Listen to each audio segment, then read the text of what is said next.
Hello everyone, कैसे हैं आप सब। दोस्तों, क्या आप कभी ऐसी टाइट सिचुएशन में आए हैं जहां पे आपको फाइनेंशियल इमरजेंसी के लिए पैसे चाहिए पड़ गए हो और ऐसे केस में आपने क्रेडिट कार्ड यूज करने या फिर पर्सनल लोन लेने के बारे में जरूर सोचा होगा, है ना। ये लोन्स अपीलिंग तो लगते हैं और अक्सर कई बैंक्स और फाइनेंशियल इंस्टीट्यूशंस इनकी हेवी मार्केटिंग भी करते हैं। इसके साथ यहाँ आपको कोई कोलेट्रल को भी प्लेज करने की नीड नहीं होती है।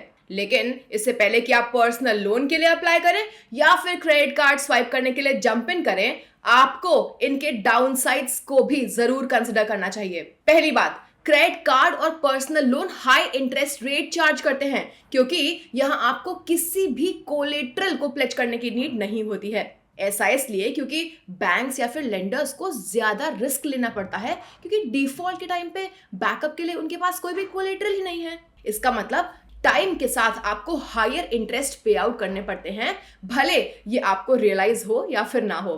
पर सैडली अगर आप इंटरेस्ट पेमेंट्स नहीं कर पाते हैं तो आप लोन ट्रैप में फंस जाते हैं।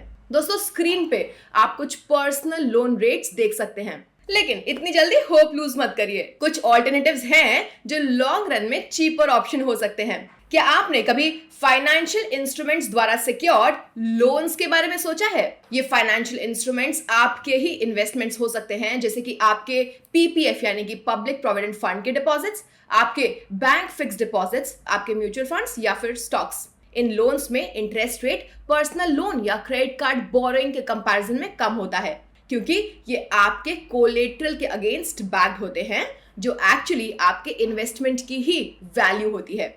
तो आज के वीडियो में हम बात करने वाले हैं कि फाइनेंशियल सिक्योरिटीज या फिर इन्वेस्टमेंट्स के अगेंस्ट लोन लेना आपके लिए क्यों बेनिफिशियल है। आज हम डीप डाइव करेंगे कोलेट्रल के तौर पे यूज होने वाली वेरियस टाइप्स की सिक्योरिटीज में, इन लोन्स के पोटेंशियल एडवांटेजेस को समझेंगे और भी बहुत कुछ।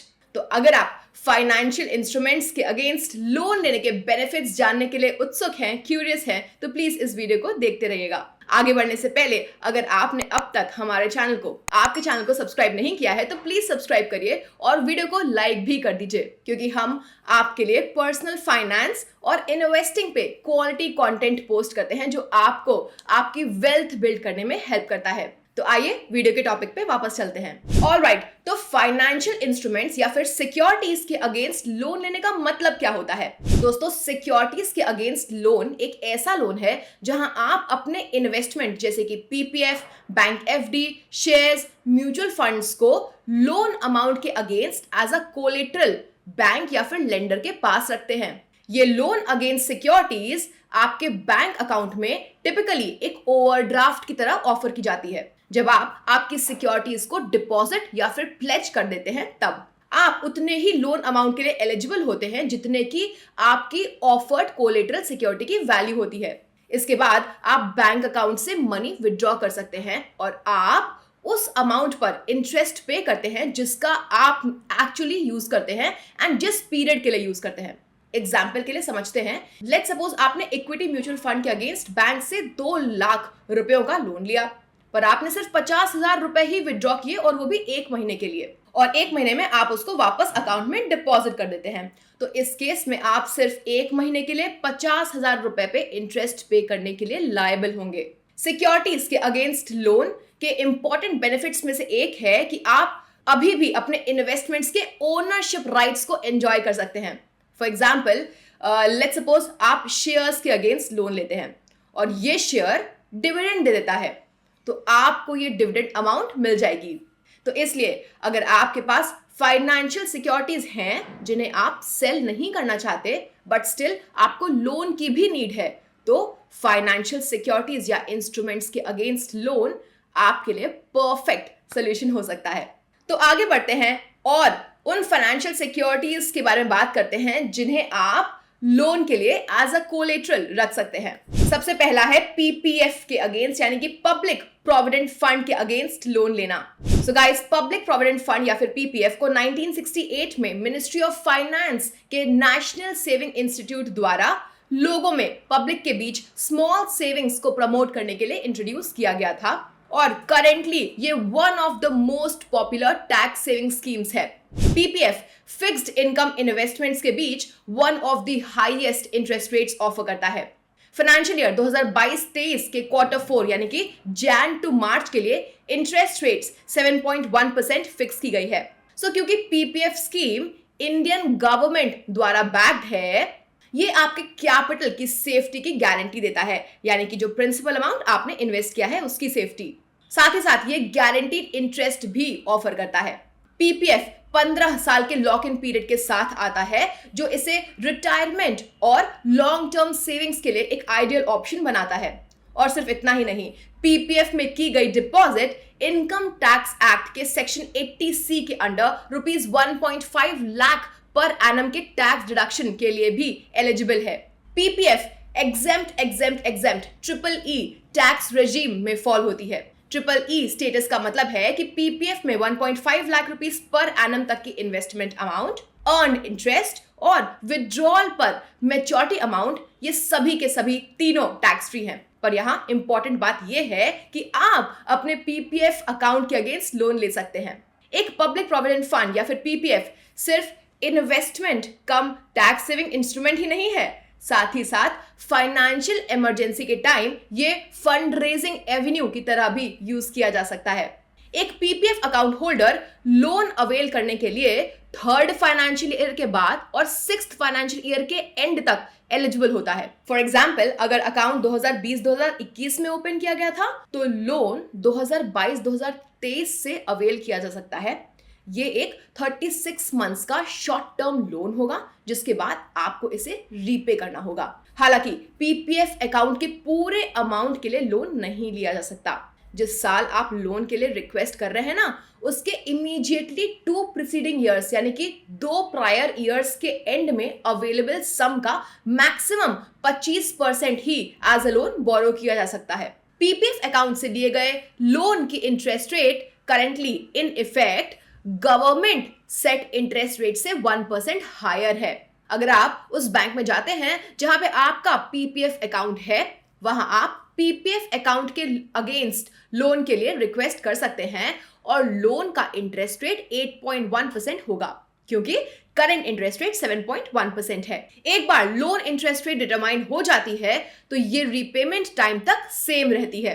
पीपीएफ अकाउंट के अगेंस्ट ये लोन 1% इंटरेस्ट रेट पे आता है। यहां नोट करने वाली बात यह है कि आपके पीपीएफ अकाउंट बैलेंस पर लोन टेन्योर के दौरान कोई भी इंटरेस्ट नहीं मिलता है। तो एक्चुअल में लोन पर इंटरेस्ट रेट कितना हुआ? 8.1%, क्योंकि पीपीएफ इंटरेस्ट रेट 7.1% है और हम इंटरेस्ट पेमेंट्स रिसीव नहीं कर रहे हैं। एडिशनली, अगर आप इस लोन को फुल्ली रीपे कर देते हैं तो आप पीपीएफ अकाउंट ओपनिंग के 6th ईयर कंप्लीशन के पहले पहले एक सेकेंड लोन भी अवेल कर सकते हैं। और कुछ इंपॉर्टेंट पॉइंट्स याद रखिएगा, वो ये कि अगर आप लोन रीपेमेंट 36 मंथ्स के अंदर नहीं करते तो पीपीएफ इंटरेस्ट रेट 1% से बढ़कर 6% हो जाएगी, और जब तक आप ये लोन रीपे नहीं कर देते हैं तब तक पीपीएफ अकाउंट बैलेंस कोई भी इंटरेस्ट अर्न नहीं करेगा। बोरोड प्रिंसिपल अमाउंट पहले रीपे करनी जानी चाहिए और फिर इंटरेस्ट, जिसे 2 या फिर 2 से कम इंस्टॉलमेंट्स में पे किया जाना चाहिए। सपोज करते हैं कि आप स्पेसिफाइड प्रिंसिपल अमाउंट को लोन पीरियड या फिर टेन्योर के अंदर ही रीपे कर देते हैं पर एक्रूड इंटरेस्ट को नहीं करते, तो आउटस्टैंडिंग अमाउंट आपके पीपीएफ अकाउंट से डिडक्ट कर ली जाएगी। आप पीपीएफ के अगेंस्ट सेकेंड लोन तब तक अप्लाई नहीं कर पाएंगे जब तक कि आप फर्स्ट लोन को कंप्लीटली रीपे नहीं कर देते हैं। तो चलिए अब बैंक फिक्स्ड डिपॉजिट के अगेंस्ट लोन की बात कर लेते हैं। दोस्तों, अगर आपके पास बैंक फिक्स्ड डिपॉजिट है तो आप इसके अगेंस्ट लोन ले सकते हैं। बैंक फिक्स्ड डिपॉजिट में आप एक फिक्स्ड टेन्योर के लिए अग्रीड इंटरेस्ट रेट पर लमसम अमाउंट बैंक में रखते हैं। टेन्योर के एंड में आपको इन्वेस्टेड अमाउंट के साथ साथ कंपाउंड इंटरेस्ट भी मिलता है। एफडीज को टर्म डिपॉजिट भी कहा जाता है। अगर सिंपल टर्म्स में समझें तो आप अपने बैंक फिक्स्ड डिपॉजिट को एज अ कोलैटरल प्लेज कर सकते हैं एंड इसके अगेंस्ट लोन अवेल कर सकते हैं। जब बैंक एफडी के अगेंस्ट लोन सैंक्शन करते हैं तो ये एग्जिस्टिंग एफडी इंटरेस्ट रेट से 2 से 3% हायर इंटरेस्ट रेट चार्ज करता है। एग्जाम्पल के लिए सपोज करिए कि डिपॉजिटर ने 6% इंटरेस्ट रेट पर अकाउंट ओपन किया था, तो अब उसे एफडी के अगेंस्ट लोन पर 8 to 9% इंटरेस्ट रेट देना होगा। आप अपने एफडी के 80 to 90% तक की वैल्यू का लोन अवेल कर सकते हैं। लेट्स से कि आपके पास ₹10 लाख का फिक्स डिपॉजिट है। अब आप ₹8 लाख टू ₹9 लाख के रेंज का लोन अगेंस्ट एफडी अवेल कर सकते हैं। कई बार अनफॉर्चुनेट इवेंट्स और इमरजेंसीज में आपको इमीडिएटली कैश फ्लो की रिक्वायरमेंट हो जाती है, और ये सिचुएशन आपको आपके एफडी को तोड़ने के लिए फोर्स या फिर मजबूर कर देती है। पर अब जब ये लोन के अगेंस्ट फिक्स डिपॉजिट का ऑप्शन अवेलेबल है, तो आप अपनी इमीडिएट कैश नीड्स को एड्रेस भी कर सकते हैं और साथ ही साथ अपने एफडी को इंटैक्ट भी रख सकते हैं। दोस्तों नोट करिएगा कि फिक्स्ड डिपॉजिट के अगेंस्ट लोन का टेन्योर फिक्स्ड डिपॉजिट के ही टेन्योर जितना होता है।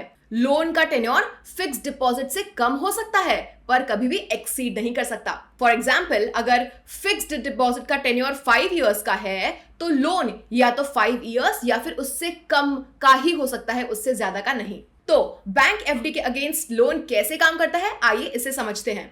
आप अपने बैंक से ओवरड्राफ्ट इश्यू करवा के एफडी के अगेंस्ट लोन बोरो कर सकते हैं। दोस्तों ओवरड्राफ्ट में बैंक फिक्स डिपॉजिट वैल्यू के बेसिस पर एक लिमिट सैंक्शन करता है।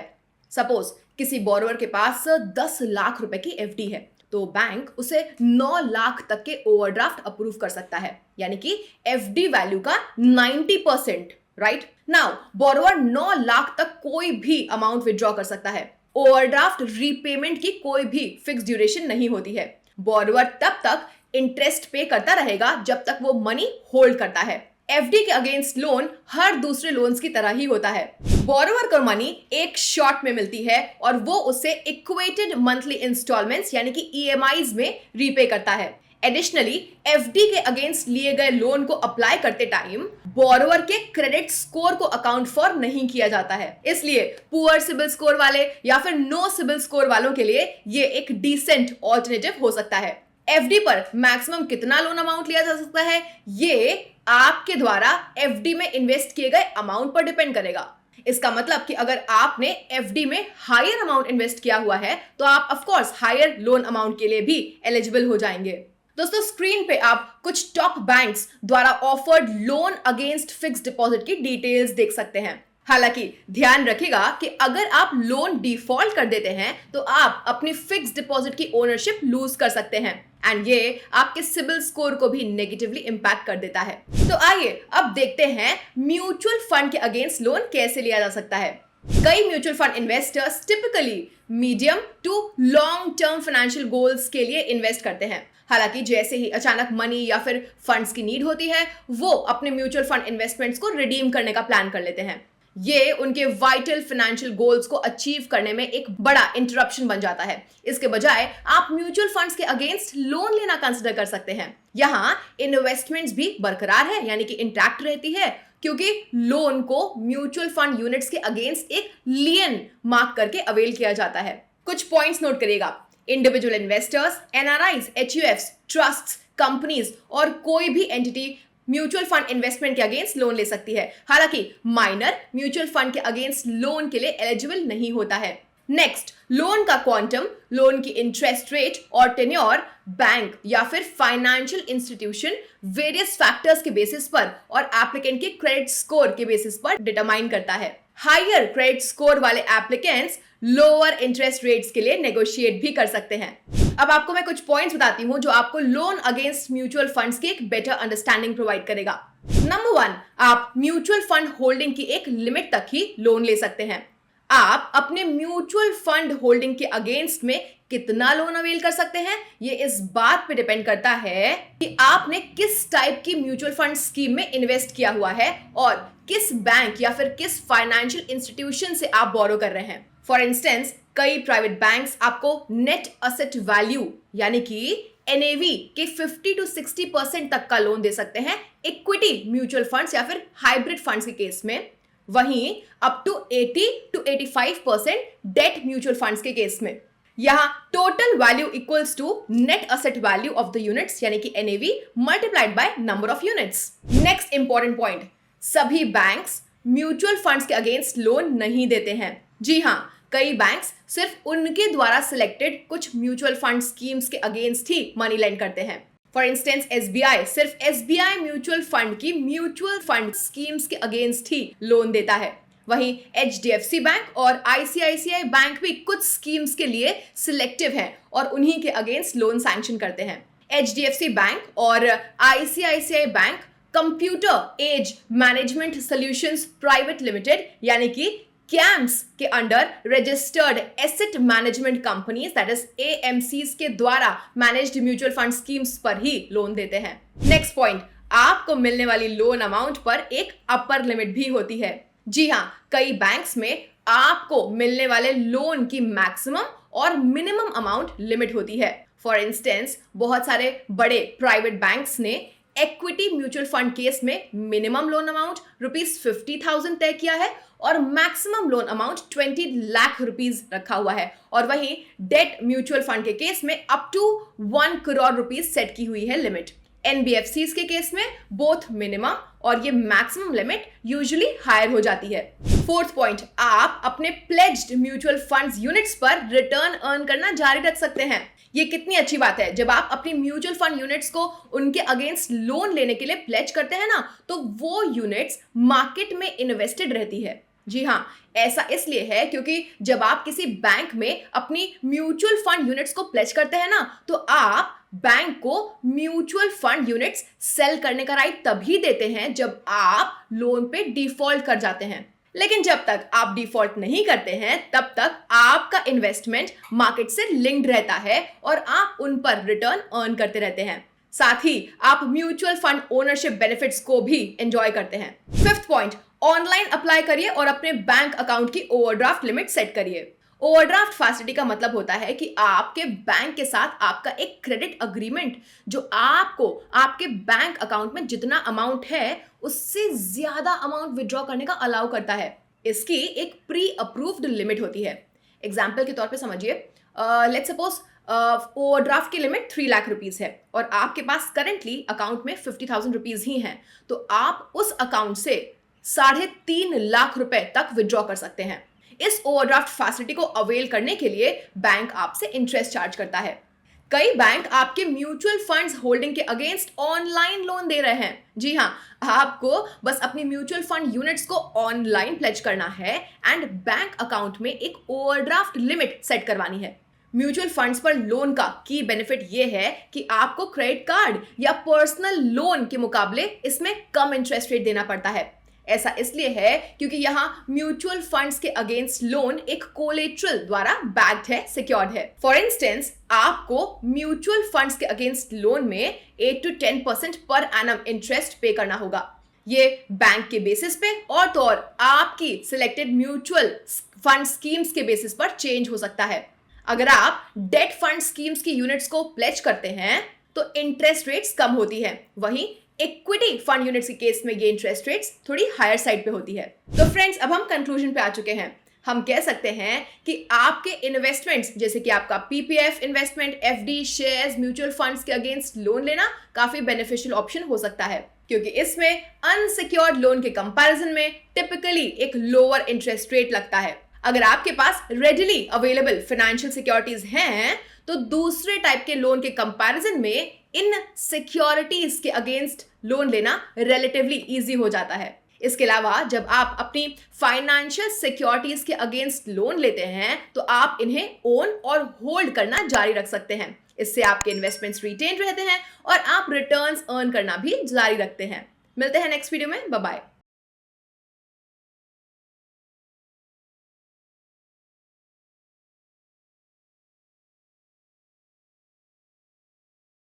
Mutual fund investments are subject to market risks. Read all scheme-related documents carefully.